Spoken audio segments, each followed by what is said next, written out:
to the Ask Historians podcast. Hello and welcome to Ask Historians. I'm your host today, Ed History 101. And joining us today is Mary Zeigler. Mary, welcome. And I'm so glad you're able to join us today. Yeah, thanks for having me. So our listeners, before we get into your book, we know that our listeners and the readers of Ask Historians love to hear about people's path to becoming historian. So what led you to the field of history? Kind of what led you to becoming a historian? Yeah, I think I was in law school, and I mean, I loved reading history, even when I was, in high school, but I don't think I really thought I would be a historian. But then I was in a legal history class, and we were reading books about sort of, whether and how law actually worked to change society. So I was expecting that we would eventually read a book about Roe v. Wade because I had heard just in politics, lots of stories about Roe being the kind of primary example of backlash. And we didn't read any book like that. So I went to my professor's office hours and asked, why we didn't. And he said, there really hasn't been much written about that. So if you're curious, you could, look into it. So I figured out there were digital newspapers at my university, and I just was curious. So I started doing research on my own. And that became, the research that would be in my first article and then in my first book. And so it really just started with me wanting to figure something out that I wanted to read about that I couldn't read about because no one else had really written about it. Huh. So it sounds like it was kind of like a feedback loop where there's both law and abortion and reproductive rights history and kind of like those two things working together. Yeah, it was law and reproductive rights history and just intellectual curiosity. I mean, I think a lot of people who become historians, there's some moment where there's some mystery or some puzzle that they want to solve. And what's already out there doesn't do it for them. And so I had those two things I was curious about and that kind of detective impulse that wanted me to keep going. So you actually, this might be a great opportunity for me to ask on behalf of the subreddit. There's a perception out there that Ruth Ginsburg said that Roe v. Wade was bad law. And I'm making air quotes here. Do you know anything about that particular, why Ginsburg said it wasn't good law and kind of what that's all about? Yeah, so she didn't say it wasn't good law because obviously it was the law of the land, and she not only thought it was the law of the land, but voted to preserve it a bunch of times. What she said instead were two things. She said, one, it wasn't the best rationale she thought for there to be a right to abortion. She thought that if the court had used a different explanation for why the Constitution protected a right to abortion, Americans would have found it more convincing. So she thought Roe was sort of suboptimal in its reasoning. And then the second thing she said was that she thought Roe wasn't politically wise because she thought that the reproductive rights side had been winning, and that if the court had sort of waited to issue a ruling like Roe, it would have been better politically for the cause long term. Now, conservatives took that and kind of read it as she just thought Roe was bad, which it isn't true. What's the more nuanced truth is that there was a sort of cottage industry among progressive law professors and judges when Roe was around of sort of like writing a better Roe, or like what would a Roe look like that everybody would agree on. And so Ruth Bader Ginsburg was participating in that. Which is more complicated, but that's kind of the gray area that you have to put her in. Yeah, that makes sense. And I'm sure you've seen it. I'm confident. I think I've even read something you wrote about it. That play, what the Constitution Means to Me, Mm-hmm. and her whole conversation about the Umbra. Is that the right word? Yeah, penumbra. Penumbra. Yes, the shadow, not the shade. The conundrum of the yeah. Well, and one of the things she really wanted to talk about was the idea that the real reason there is a right to abortion, in her view, was because of sex discrimination. So she believed that most abortion bans reflected stereotypes about pregnancy and stereotypes about women, and that was why they were unconstitutional, essentially, that we already have parts of the Constitution that say you can't pass laws, for example, saying, men in the army can't receive dependent benefits, but women can.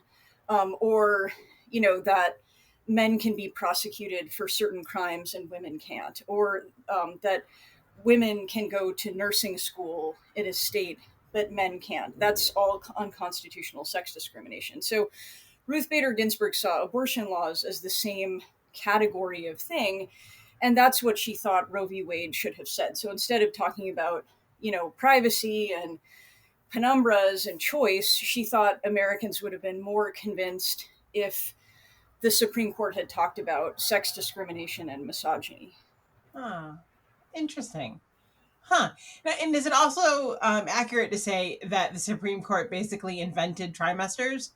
That they expanded upon kind of, that was like informal medical kind of thinking and kind of formalized it into trimesters?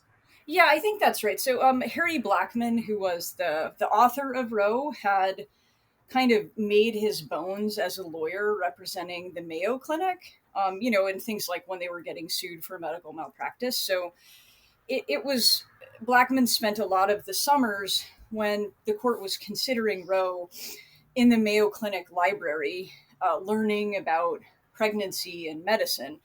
But the problem, of course, was that Blackmun and really none of the justices ever since have been doctors. So there was always a little bit of, I think, sometimes a disconnect between the law and medicine in abortion cases. And that's not just true of Roe. Of course, now we're seeing that disconnect manifest in the other direction, where you have state laws criminalizing abortion and doctors really struggling to understand what the terms mean, because the terms are not medical terms, they're legal terms. It's so kind of fascinating and frustrating to think about. And I think one of the things that I really appreciate is the depth of your understanding of the issues from all sides, from the history, from the legal, and your understanding of the medical Yeah, piece. thanks. I mean, it's something I really like to be able to do. Oh, nice. And again, it's the same kind of thing. There wasn't anyone doing that, I think. That's so And so, surprising to me. yeah, well, I mean, I think this is an area where people have, almost everyone has a really strongly held view. That doesn't mean everyone has a really black and or white view, right? I mean, there may be lots of people on the subreddit who think, well, my position on abortion is sort of, in the middle, or it's like complicated, or I don't really feel like I'm pro-life or pro-choice in a straightforward way. But everybody still has an opinion, right? Even if it's a nuanced opinion. And that meant, I think, that most of the people who were writing on this were writing about what should happen, right? Like, what should doctors do? What should lawyers do? What should judges do? And that meant there's a lot less information about how we actually got where we are. So there was sort of a gap I think I've been trying to fill. Yeah, definitely. And so by my count, this is your 7th book. Yes. How have you decided your focus for each of them? How have you shifted the lens, or kind of, did you think of, oh, I'm going to write 10 books on abortion and you're gearing up for number 8, or kind of how did that happen? I mean, not all of them have exactly been about abortion. And I think the book I did on fetal personhood that just came out is mostly about abortion. But of course, fetal personhood as a concept is also very much about in vitro fertilization. It's about whether, hospitals can keep people alive when they're brain dead to gestate pregnancies. It's about whether people can be forced to have cesarean sections. It's about whether people can be prosecuted for how they dispose of a miscarriage at their house. So it's about abortion, but it's more than that. And I mean, I think often it's, again, trying to highlight something people have missed, or something in this case that's sort of like what's coming next. So when Roe v. Wade was overturned, I had a friend who was a reporter who said, or what are you going to do now? Because it's over, right? Like, we're not going to talk about this anymore. No one's going to fight about this anymore. And I knew at the time how wrong that was, because, not only because people who support reproductive rights were going to keep fighting as they had for, a long period of our history, but also because people who opposed reproductive rights weren't going to stop fighting either, because their agenda had always been much bigger than just getting rid of Roe. Mm-hmm. And so I kind of knew that was going to be the next big struggle, this struggle over fetal personhood. And it's really turned out to be true. We've seen a whole bunch of laws trying to recognize fetal rights in various contexts, from lawsuits for wrongful death to child support during pregnancy. We've seen a new fight against in vitro fertilization. We saw the first IVF clinic bombed over the weekend. Yeah. We're seeing a case now in Georgia of a woman who's being kept on a ventilator, even though she's brain dead, because the hospital believes they have no choice but to do that, because the fetus or baby is a person. So I saw this as something that we were all going to have to understand sooner rather than later, and we don't, I think, and we really didn't. So even in recent reporting, I mean, I see mistakes in terms of what's happening and why. So I think if we're all going to have an intelligent conversation about what's coming next in these struggles, we sort of have to know the history behind where we are now. Yeah, definitely. And I subscribe to Jessica Valenti's abortion newsletter. And it was funny when you were talking about all the things related to fetal personhood.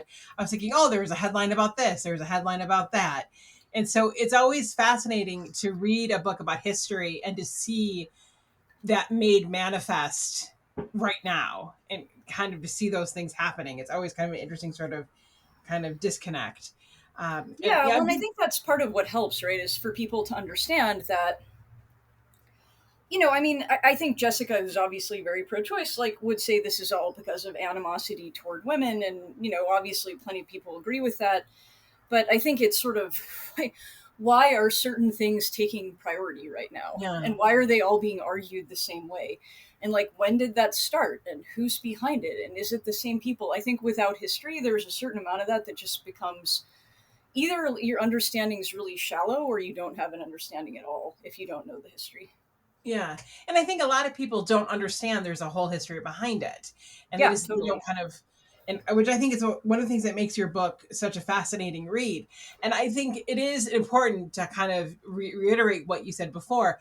Your book is about the concept of personhood, it's not just about abortion.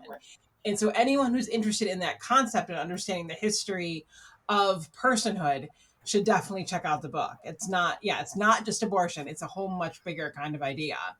Yeah, totally. And I think one of the things that's the most, I think people can kind of relate to the most on that is if IVF essentially seems to you like something that didn't used to be political and now it is, that's not wrong, right? I think that there's been a kind of shift in how we think about IVF as a result of personhood. So IVF's, responsible now for, I think, roughly 2% of US births a year. And until recently, no one would have thought of IVF as being the same kind of culture war issue that they do abortion, right? But now we have the Southern Baptist Convention last year, the largest conservative Protestant denomination in the United States, coming out against IVF. We have the Heritage Foundation coming out against IVF. We have every single pro-life group looking for new restrictions on IVF. And that's got to be really weird for people, right? Like, well, IVF's been around for a long time. 86% of Americans say they like IVF. Donald Trump is calling himself the fertility president. Like, what the hell is going on? And if you Yeah. understand the history of personhood, then you can understand that this has been a long time coming, right? So that's sort of one of the things to just one kind of touch point for people that if you think this really is just about abortion, think about the fact now that you have protesters outside of IVF clinics, right?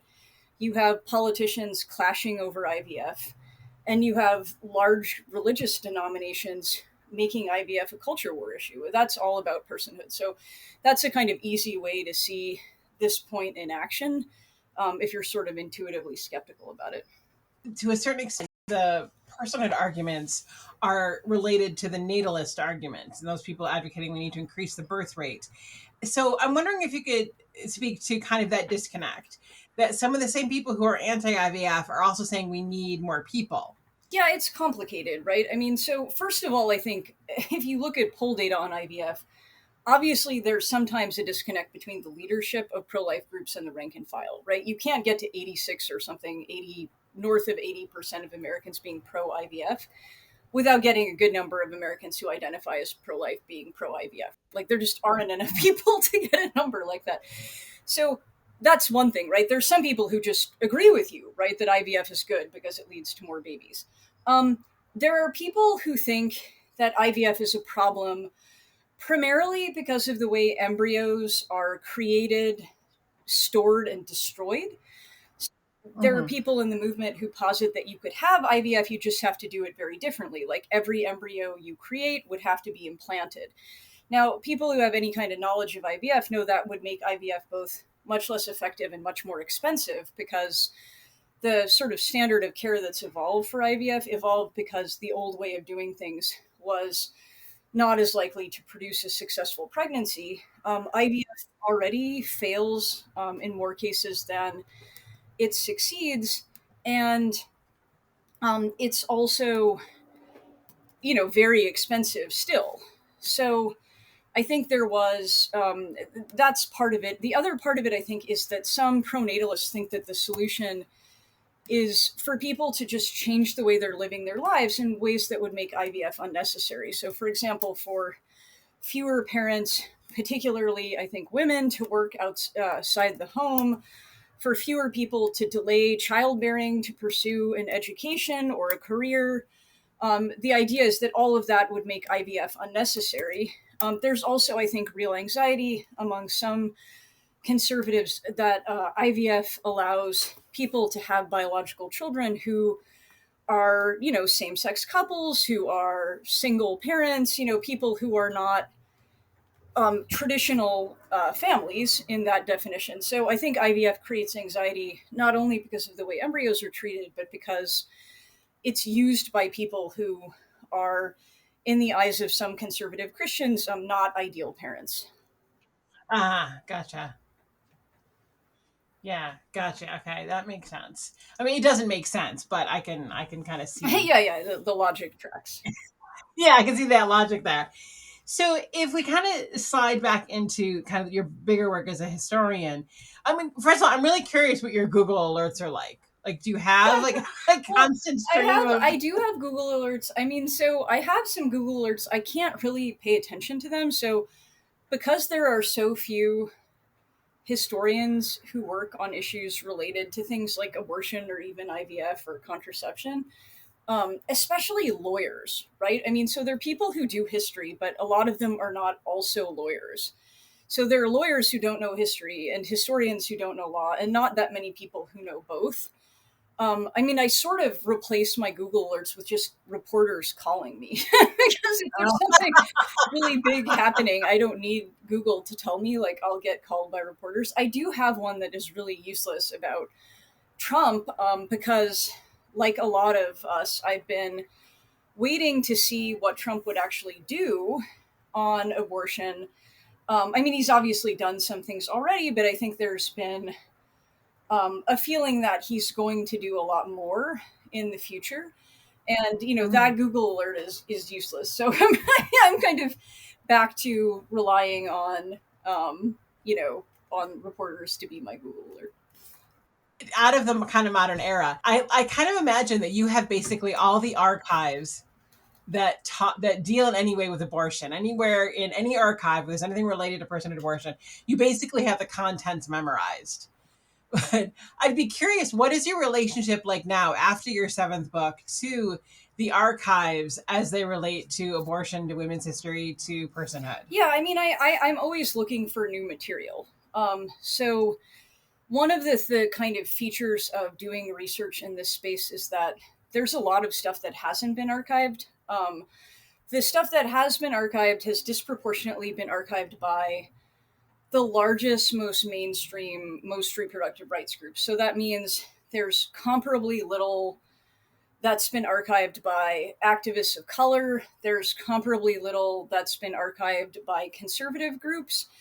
So I am always trying to get people to give me access to stuff that isn't archived, like to personal archives. I'm always trying to get people to donate to archives.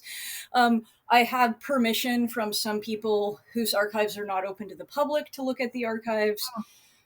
So I'm always, because I think I have a sense that as much as I know a lot of this material, there's a lot that just isn't being saved, particularly in those areas. So While I mean, I'm familiar with the big archives and I've been to them a lot. They're still collecting too, sometimes with my help. Like I'm a active recruiter when I do oral histories. I always tell people like, don't leave it in your basement. Your basement will flood. I'm always trying to evangelize people to donate to archives, or to at least to let historians see the material, or to digitize it. Right. So it's surprisingly still.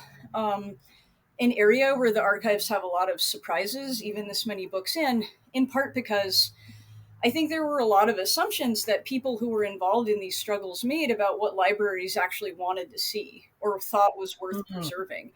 And that's changed, I think, um, since the overturning of Roe.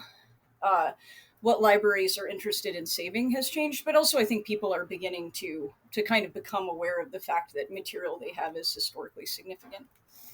Nice. And that material is beyond just buttons from the Jane Collective, or beyond just it's letters, it's journals, it's a Yeah, whole. totally. I mean, it's letters, it's meeting minutes, it's strategy memos, it's old newsletters, um, videos, right? I mean, one of the things I've, like training sessions, um, Oh, yeah. all kinds of things that people are saving because sometimes that's all the information we have.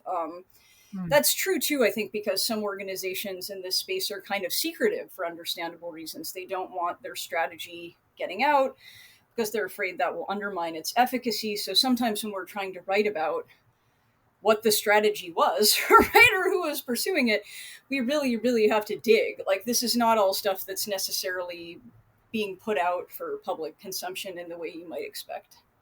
Yeah. Yeah, fascinating.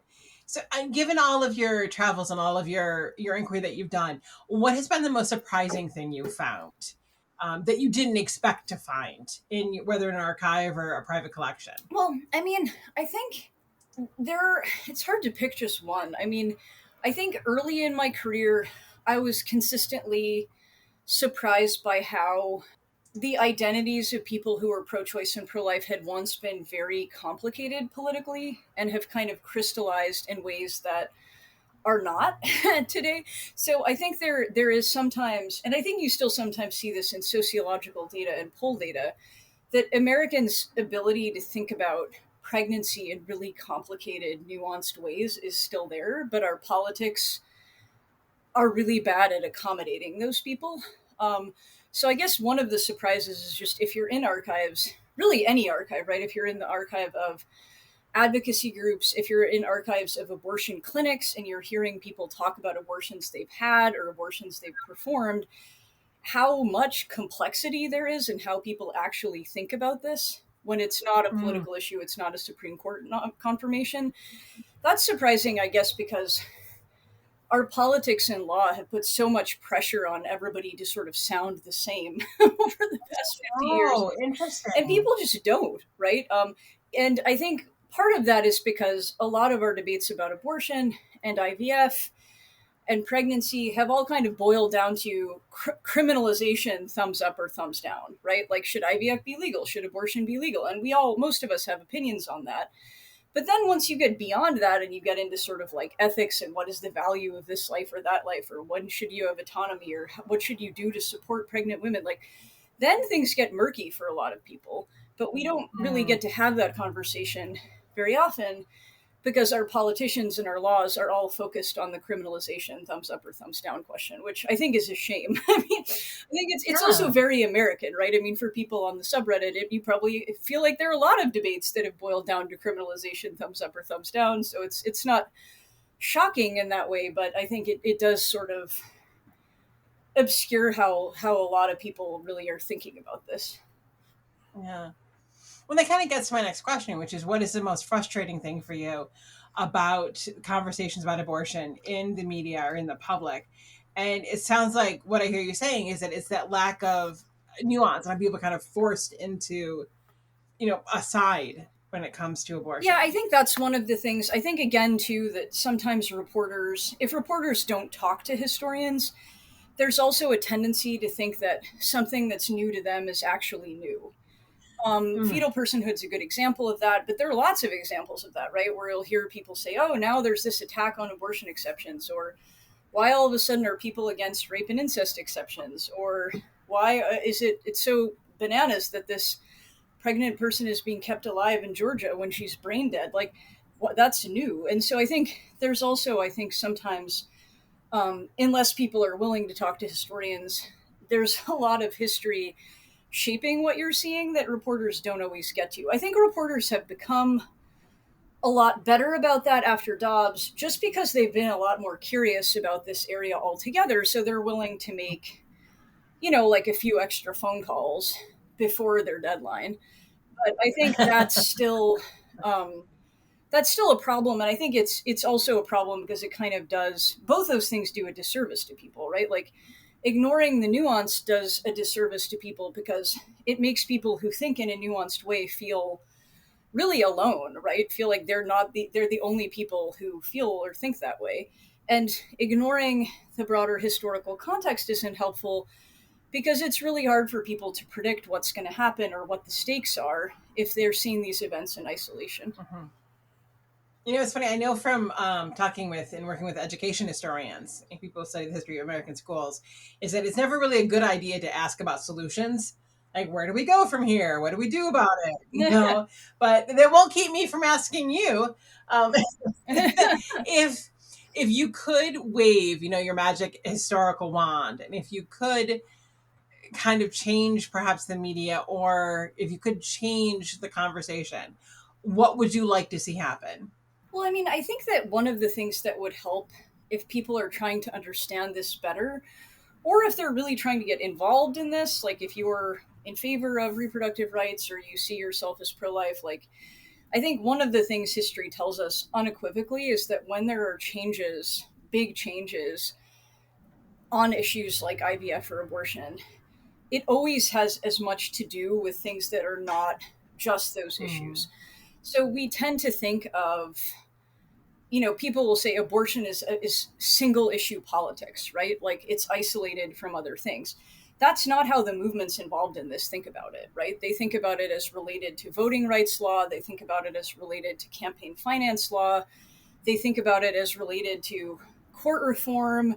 They think about it as related to populism. So essentially, if you are interested in this and you're someone who's on the subreddit, getting a sense of how all these histories intersect is a really good way to become more informed. And then if you're going to become active in a way that's logical, right? Because I think we tend to think of these things as isolated in ways that are both wrong historically and counterproductive. So I think moving beyond that assumption is really powerful.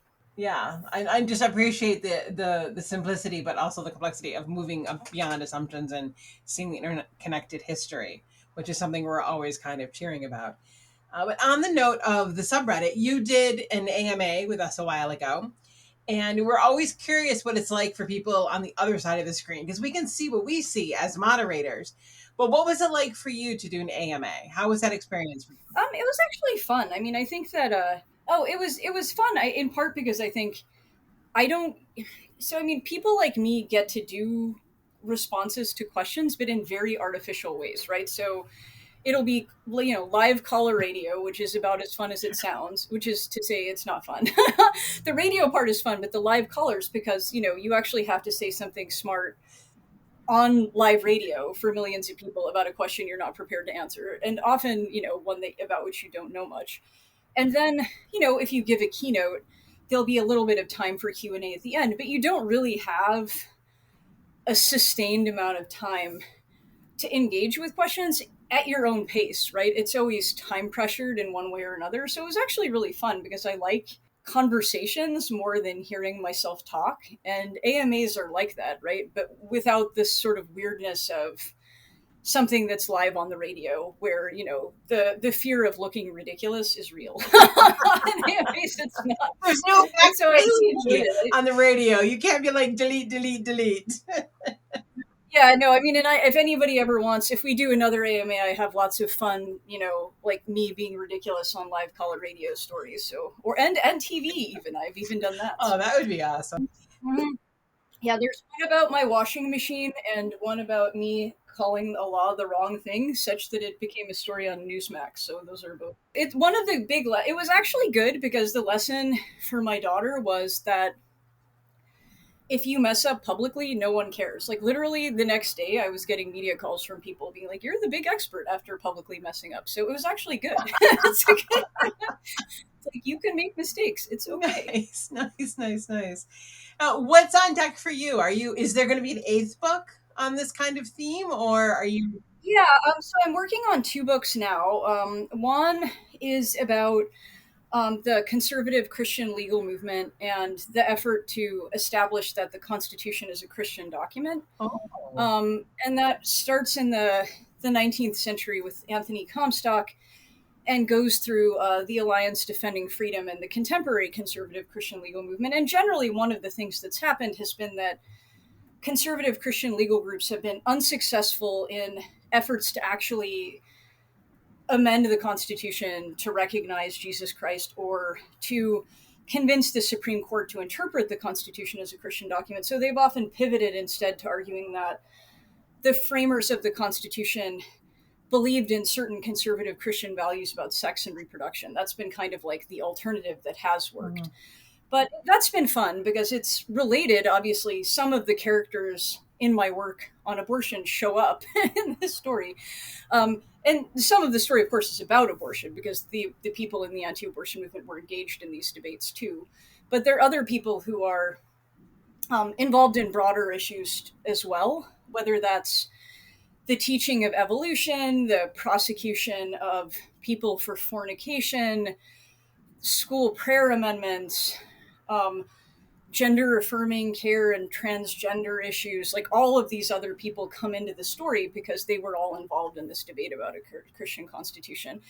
And then unsurprisingly, for somebody who just did a book on personhood, I'm doing a book on the history of IVF. So the legal history of IVF, the political and medical history of IVF. And that's been fun because it's also very much the stories of the people who shaped our law. So I'm doing with my co-author a lot of interviews with the people who were in the big cases. And it's fun to hear where they are now and how they experienced these things. So it's more sort of, it's not just narrative history, but you do get to spend a lot of time with people and in ways you don't always in history. And so that's been fun to write and really fun to do the research because I've always wondered really what happened to these that is the best kind of research when you're like, oh, I've always wondered. Yeah, exactly. When you get to satisfy your own curiosity. So nice. Very, very cool. And do you see yourself staying in this particular lane? Probably just because I think, like a lot of historians, your next idea comes from your current idea. So you're writing something and then you're like, oh, I'm going to just write this paragraph about this thing. And then you show it to a colleague or a friend and they're like, well, that's like a different book. Like you're just saying some random thing. This isn't what you're talking about. You're like, yeah, you're kind of right. So usually you start writing a different book in the middle of your current book and then you just have to write another book. So I imagine that's true. I mean, that I'm kind of ranging out a little bit, right? I mean, neither of these are books about abortion, but they're sort of related to, religion, sex, reproduction, all the things that I've historically been interested in. So, you never know, but I think that's probably where I'm going to stay. Yeah. And kind of on the last sort of, to kind of follow up on that, you did write some amicus briefs in court cases, Supreme Court, didn't you? Yeah, I have. Not very many, but I do occasionally. I thought I remember seeing your name in one. And do you anticipate the issue of personhood getting to the Supreme Court? I do eventually. I mean, I think that there's always, as people have probably already gathered, there's a lot of coincidences and good luck that are needed for a Supreme Court case, right? Like to take the overruling of Roe, you needed Ruth Bader Ginsburg to die when she did. You needed Donald Trump to be elected when he was. You needed to have a Republican Senate ready to confirm Amy Coney Barrett as quickly as they were. Like none of that was inevitable, right? So on the one hand, if you continue to have a conservative Supreme Court majority for a very long time, which seems likely given that we currently have a supermajority and we have a Republican president and Senate, it's completely possible to imagine the Supreme Court recognizing fetal personhood down the line, if not immediately. The risk, of course, is if it's not immediately, then there's still unpredictability in who's on the Supreme Court, right? I mean, you have unexpected deaths and retirements and nominations. So I don't think it's an inevitability, but I also think it's something you can't discount. So this is not some sort of, dystopian or utopian, depending on your political point of view, nightmare or dream. This is something we have to take seriously, even if it's not something that I think is likely to happen in the next year or two. As a person, and you mentioned that you have a daughter, as a person, who can get pregnant, do you ever find like a cognitive dissonance being the person that you are studying this history? Yeah, I do. So, I mean, I can tell, story like when, Roe was overturned, even when Roe was going to be overturned, right? People may remember that there was a Politico magazine article that leaked the entire Supreme Court opinion. Yeah.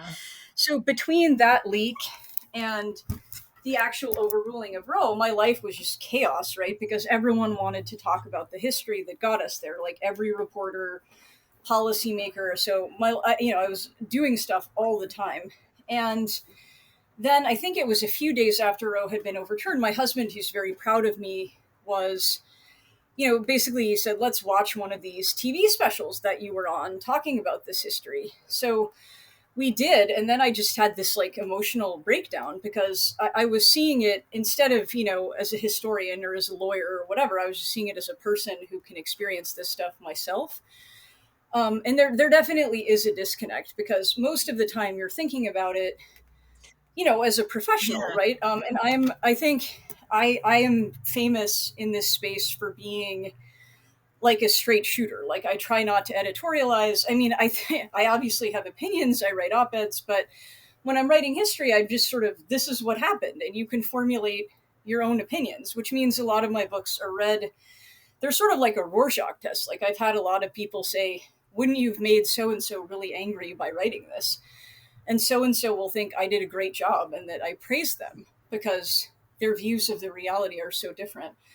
But I think there are moments where you can't maintain the professional distance. I think not in your work, but when you're not working anymore and it's the end of the day. So yeah, I've definitely had that experience. Oh, goodness. Oh, well, I will say on behalf of everyone, all Americans, that I'm thankful for all the work that you've done and that you continue to do. And that I'm thrilled to have the chance to read your books, but to have a conversation with you. And I'm really hoping that when we post the podcast, it turns into another AMA. So we'll let people know and we'll pass along if people have any questions. And we'd love to have you back with your 8th and 9th book. Yeah, no, I'd be happy to. And I love the AMA too, so happy to do that. Awesome. Thank you so much for doing this today. We really appreciate it. Yeah, no problem. My pleasure. You've been listening to the Ask Historians podcast. Please support us at patreon.com/AskHistorians. Find more history like this by following us on Twitter and Facebook, and by visiting us at askhistorians.reddit.com and ask hundreds of historians and enthusiasts anything you want to know about history.